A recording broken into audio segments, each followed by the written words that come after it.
So we've thought about how comparisons can be motivating, but they can also have some adverse consequences as well. And here we want to think about some of the bad in comparisons. I want to draw on some of the work by Frans de Waal, where what he did is he actually studied how catch-up monkeys, very clever monkeys, reacted to unfairness.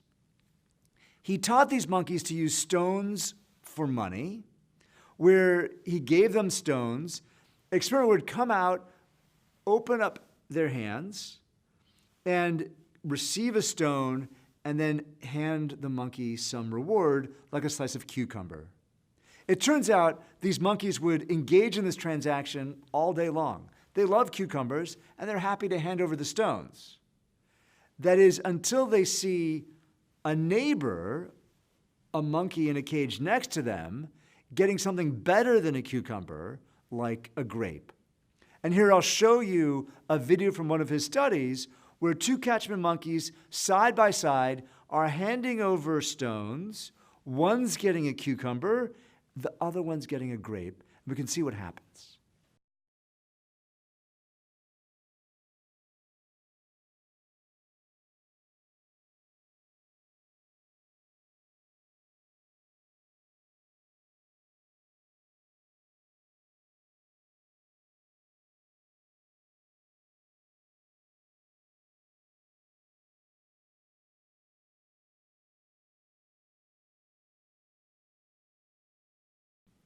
I want to highlight three things about this video. The first is how intensely focused the one catchment monkey is, the one who's getting the cucumbers, is in looking at what's happening in the cage next door to his neighbor getting the grape. The second is I want to focus on how upset this catchment monkey is. And then third, how this drives this catchment monkey to exit. That is, to not even want to engage in this transaction, throwing the cucumber and not wanting to participate, where the stone now no longer becomes worth a cucumber. And it's all relative. That is, it's because some other catchment monkey is getting a better deal that this original deal that seemed fine is no longer okay. And it's not just monkeys. I want to argue that we're hardwired to make these comparisons, and these comparisons really influence us. So if we take us to Scott Crabtree, here's somebody who's working for a tech firm, was perfectly happy with his job, felt motivated, inspired by it, until they had to go out to the market. They recruited a new hotshot employee. This new employee came in at almost the same salary that he had taken years to develop. And all of a sudden, his work became irritating, and he got upset about it. He was so upset, he actually ended up quitting. He joined a different firm where he became the chief happiness officer.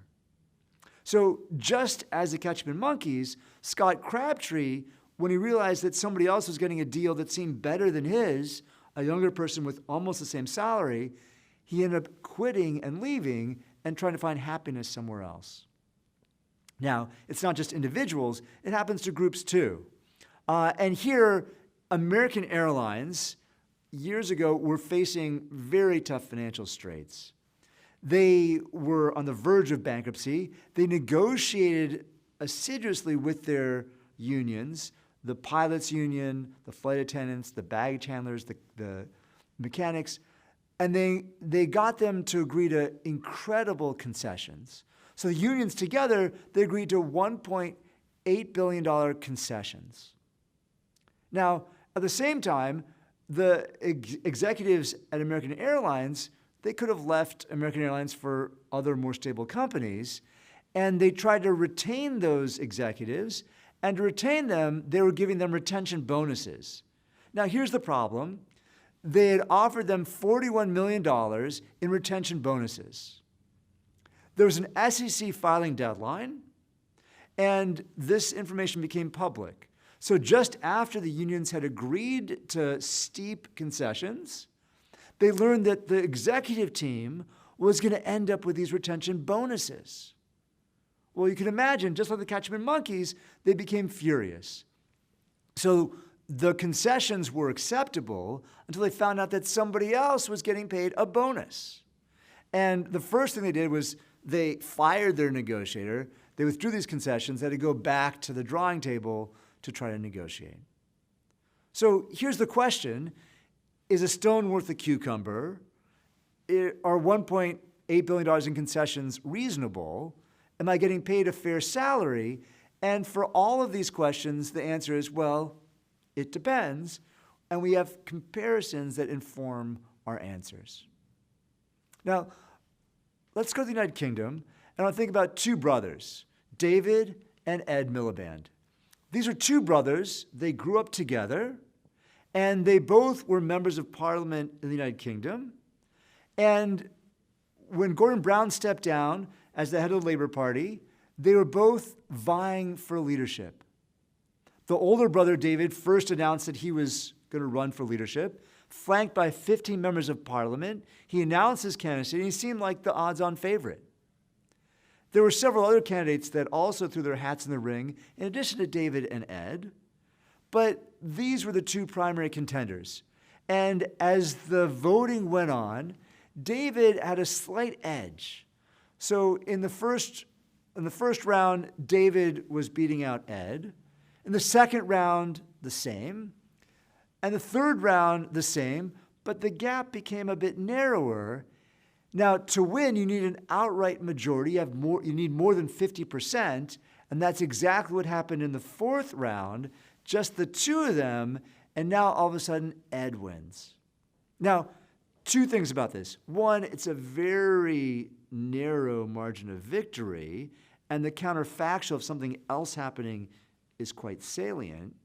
And two, these are brothers, and worse for David, it's the younger brother. Now, what happens is they end up, their relationship ends up fracturing, and David talks about the permanent invidious comparison made professional life impossible. He not only leaves Parliament, he actually leaves the United Kingdom. He leaves to work in a nonprofit in New York. Okay? So here, this comparison is driving him crazy. Now, for similar reasons, we can think about twins.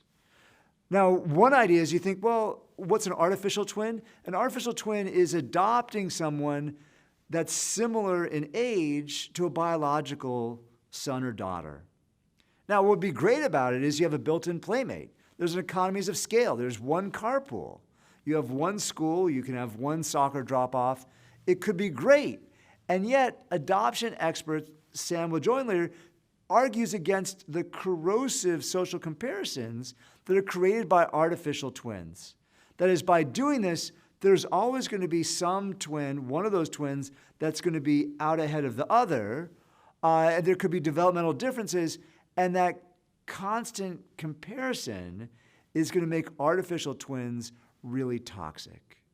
And so many agencies not only counsel, but almost prohibit the adoption of artificial twins. Now, let's think about something else. Let's think about doing better, but feeling worse.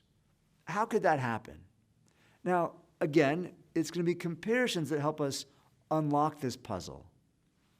Let's think about Abel Kvyat. He was a silver medalist in 1912. In this Olympics, it was the first Olympics where they used a photo finish to determine who had won, and by a tenth of a second, he came in second. This was 1912. Now, here's an interview he gave in 1990, almost 80 years later. He talks about waking up thinking, what the heck happened? He's languishing, and the intense counterfactual of had he only run just a bit faster, he could have come in first.